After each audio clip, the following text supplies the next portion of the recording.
Hi everybody, this is Liam Martin from Running Remote, and in today's video we're going to be talking about 11 great predictions on what's going to happen to remote work over the next 5 years. Now, I have a bit of a bet with a certain someone, and we were having a couple virtual drinks yesterday because it's still COVID, and we were chatting about what's going to happen with remote work. Got into a pretty heated debate. To be honest with you, the scotches that I had didn't necessarily help the situation, and I bet him $1 that these things were going to come true. Now, whether you're just brand new to remote work or you've been doing it for 15 plus years like me, I think that right now is the most important time in the history of remote work. We are literally at a point in which remote work is going to leave the kind of cottage industry and enter the mainstream. And there's a whole bunch of things that are going to be able to impact that. So I thought to myself, well, wouldn't this be a great opportunity to just put these predictions together, put them out on the internet, and if they come true, then that person owes me that $1 in 5 years. Let's go. Now, before we get into these, and trust me, they are fantastic, what I would suggest that you do before you get started is you go down below, you put down your predictions, put down a comment, put your top one down, don't skip ahead in the video, and while you're down there, like this video and subscribe to this YouTube channel. Otherwise, Igor will hurt me seriously, and you do not want that to happen to me. At least I hope you don't. Number one, we will be at between 50 to 70% of the US workforce working remotely by 2026. Now, we've had a huge ride when it comes to remote work over 2020 and 2021.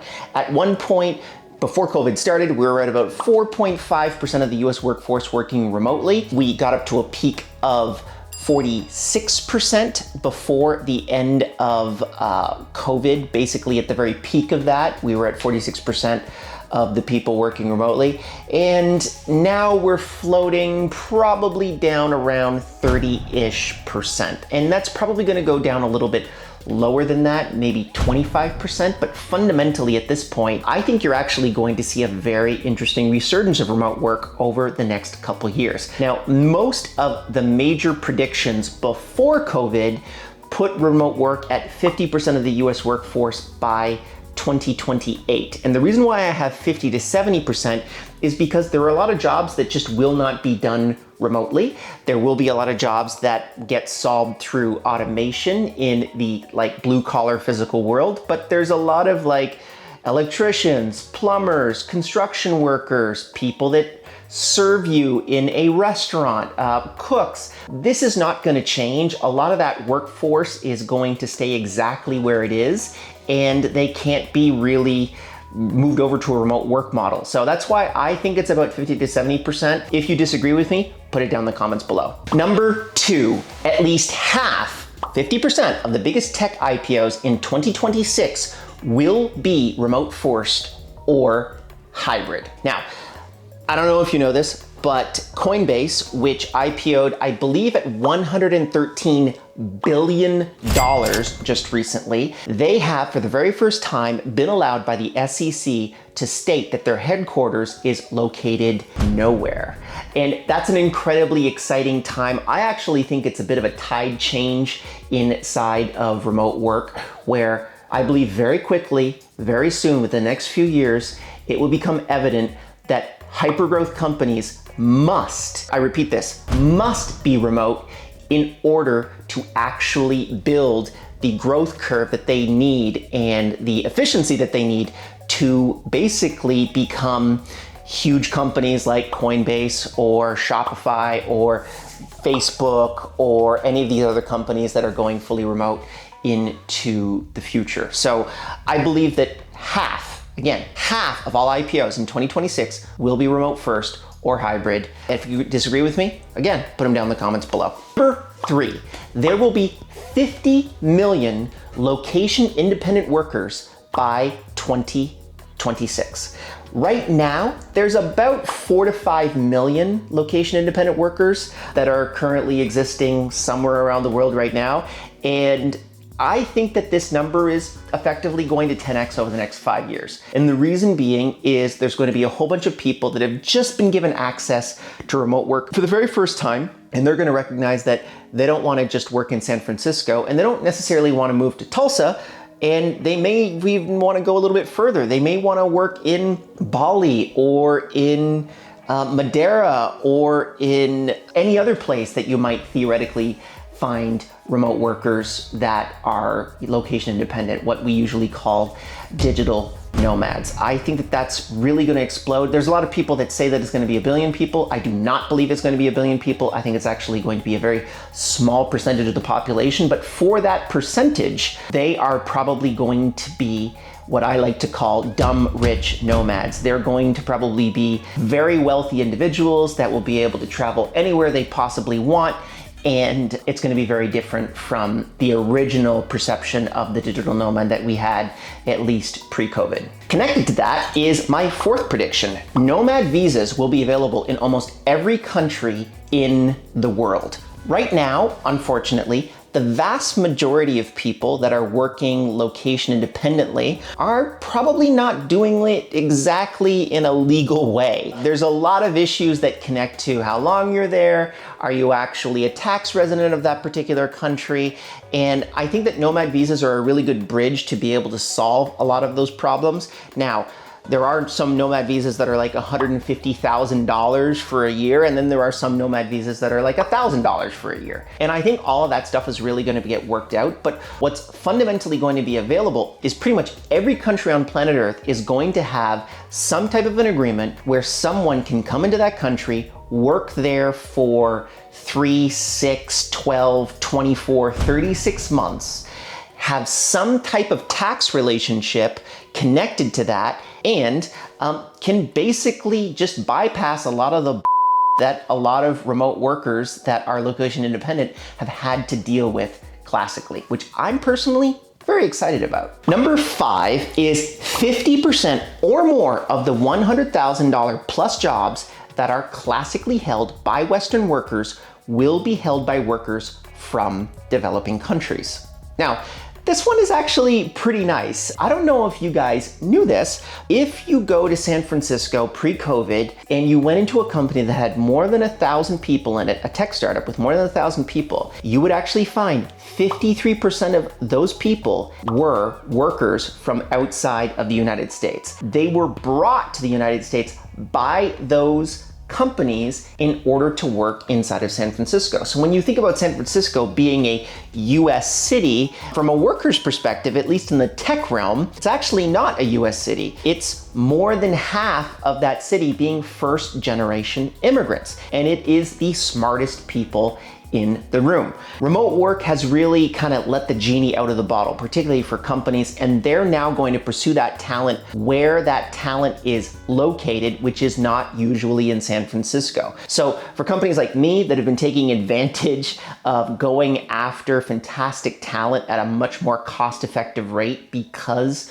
we're willing to work with them remotely, those days are fundamentally gone. And I think a lot of these large tech companies are going to be pursuing this in a very aggressive way over the next 12 to 18 months. So I believe that San Francisco, as it stands right now, is probably never going to be fundamentally the same. And I think the next San Francisco, or the Rome, London, Berlin that you can think about in the history's past, is really going to be digital. I think there is going to be no singular place anywhere where these types of companies are going to come together inside of the future. That one I'm a little bit shady on, but it could quite possibly be the truth in the next 10 years. Number 6, there will be a internationalized, privatized employee benefits program for remote workers that will start in 2026 and will become one of the largest pension programs in the world within 10 years of its funding. Now, this one is a little bit kind of out there. I don't know of many people that are really thinking about this. I do believe that this is a startup idea that has not launched yet, which I would absolutely fund. If you're watching this video and you want to start that type of a company, put it down in the comments below because I want to help fund it. I think that the ability to be able to build massive pension benefits for workers all over planet Earth that just bypass national borders is going to be huge, like totally massive. I'm talking multi-trillion-dollar companies very soon. And the power that those types of pension funds will have will just be absolutely enormous. I think it will actually be one of the biggest funds that you'll basically have on planet Earth because it bypasses national borders. Everyone will want to be able to get access to this type of a pension fund. And for that, I think that it's quite possibly one of the biggest, untapped tech opportunities in remote work that I see happening over the next 10 years.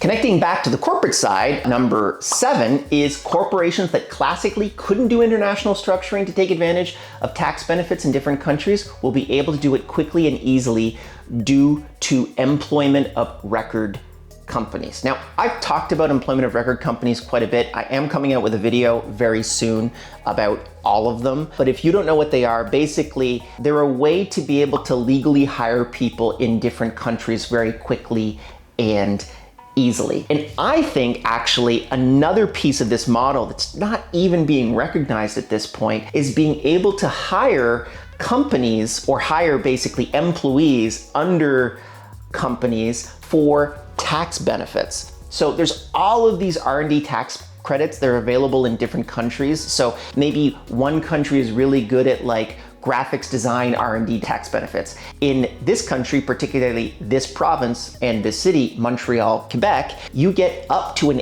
85% tax refund on innovative development that occurs inside of your company. That's why actually some of the biggest technology companies and particularly the video game industry is absolutely massive here. It's because of those tax benefits. But I think that's what's going to happen very soon is you're going to be able to have a system that will allow you to be able to set up these corporations, take advantage of those tax benefits quickly and easily, and countries are really going to start to compete, not necessarily for the big corporation, but the actual type of worker coming to a particular country. And a big part of that is going to be able to basically allow people to have these employment benefits, these tax credits for corporations. So I think that process is going to spin up much faster than it was before, and it will not require millions of dollars of accountants and lawyers to be able to make that happen. Number 8, remote companies will be the first companies to truly have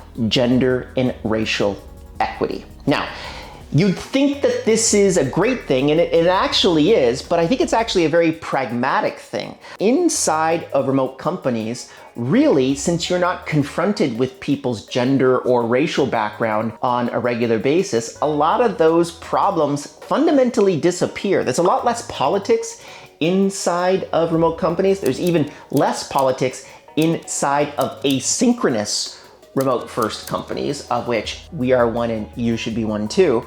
But the reality is that these things where you're just literally saying, hey, did you get your work done? Is your KPI finished? If it isn't, cool, you're gone. If it is, great, we're gonna give you, more resources to be able to do something else inside of the business. This is really gonna be, I think, where remote work heads and where general work is fundamentally heading, but remote work is just able to get there so much faster because of the bias that's removed inside of a remote first working environment. So prove me if I'm wrong. Hopefully in the next 5 years, we'll be able to see a couple examples of those types of companies. But again, if you disagree with me, put it down in the comments below.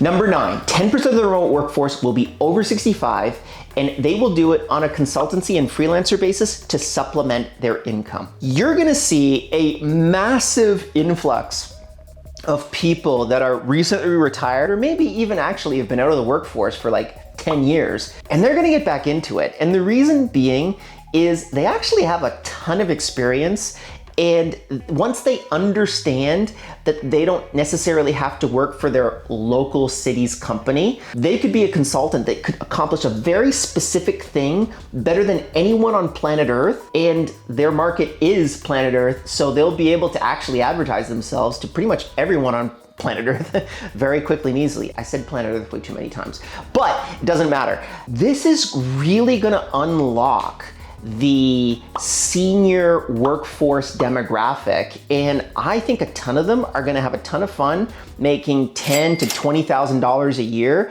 just doing these little one-off consultancies that just kind of keeps their head going, keeps them happier, and obviously gives them an extra 10 to 20 grand to be able to do maybe a little bit more of that digital nomad work that I was talking about back up at the top of the list. Number 10, rural work will no longer be blue-collar work. The richest workers will work in small towns and villages. Now, that has classically not been the way that it usually has been basically since the beginning of civilization.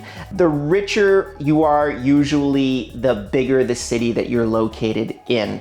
But I think this is because of a few really fundamental reasons. You need to interact with more people in order to actually build money, build wealth, and then manage wealth. And with remote work, we're recognizing that that is disappearing.